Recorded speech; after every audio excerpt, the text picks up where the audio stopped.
যুবক, তোমাকে একটা বাস্তবতা বলি, তোমার বাবা তোমাকে কত ভালোবাসে। তোমার বাবার বয়স 35।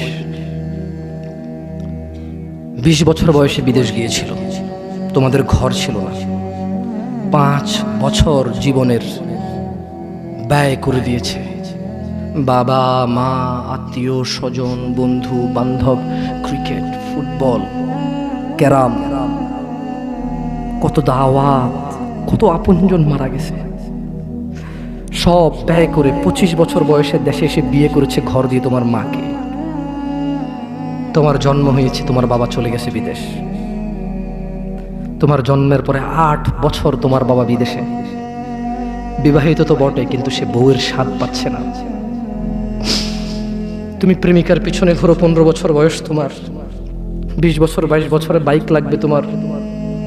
তোমার বাবা বিয়ে করা সত্ত্বেও সে তার যৌবন কাটাতে পারেনি তার বউয়ের সাথে, মানে তোমার মায়ের সাথে, তোমার জামা কাপড়ের ব্যবস্থার জন্য।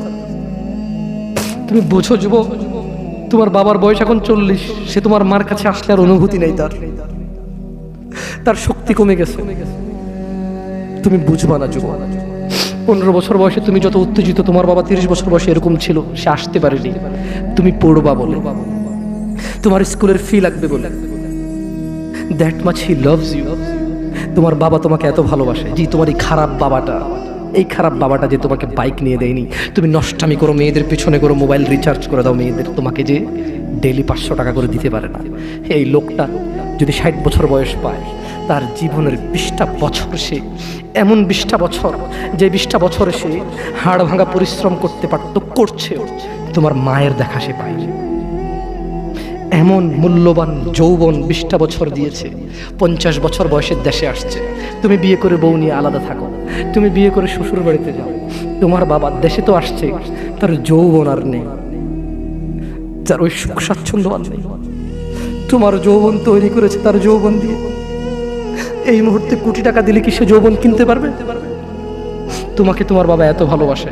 আর আল্লাহ বলছে, তোমার এই বাবা, যে বাবা ঘুষ খেয়ে তোমাকে মানুষ করার চেষ্টা করে বিদেশে পড়ালেখা করানোর, যে বাবা এই এলাকার চেয়ারম্যান হতেই হবে, না হলে নয়, এতগুলো মানুষের দায়িত্ব নিচ্ছে, অথচ সে নিজেও জানে দায়িত্ব পালনে সে ব্যর্থ হবে, শুধু তোমাকে R15 কিনে দেওয়ার জন্য, শুধু তোমাকে বিদেশে পড়ানোর জন্য।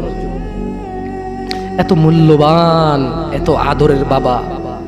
আল্লাহ বলছেন যে ইউবাসসারুনাহুম ইয়াওয়াদ্দুল মুজরিম ও মুহাম্মদ সাল্লাল্লাহু আলাইহি ওয়াসাল্লাম, আপনি সেদিন দেখবেন অপরাধী এই মানুষটা যে এত বোকা, ছেলের জন্য এত কিছু করেছে হারাম ভাবে, হালালের ধার ধারে নাই, হারামের ধার ধারে নাই। জি, আপনি আপনার ছেলেকে ভালোবাসছেন, শুধুমাত্র অপরাধী হয়ে মৃত্যুবরণ করার কারণে আপনি আল্লাহকে বলেন, ইয়া আল্লাহ, আব্দুল্লাহ রে নাও, জাহান্নামে ফেলো, আমাকে ছাড়ো। এই ভালোবাসা ছেলেকে বাসবে? এই ভালোবাসা বাসবে? ইন্না লিল্লাহি ওয়া ইন্না ইলাইহি রাজিউন। ইন্না লিল্লাহি ওয়া ইন্না ইলাইহি রাজিউন।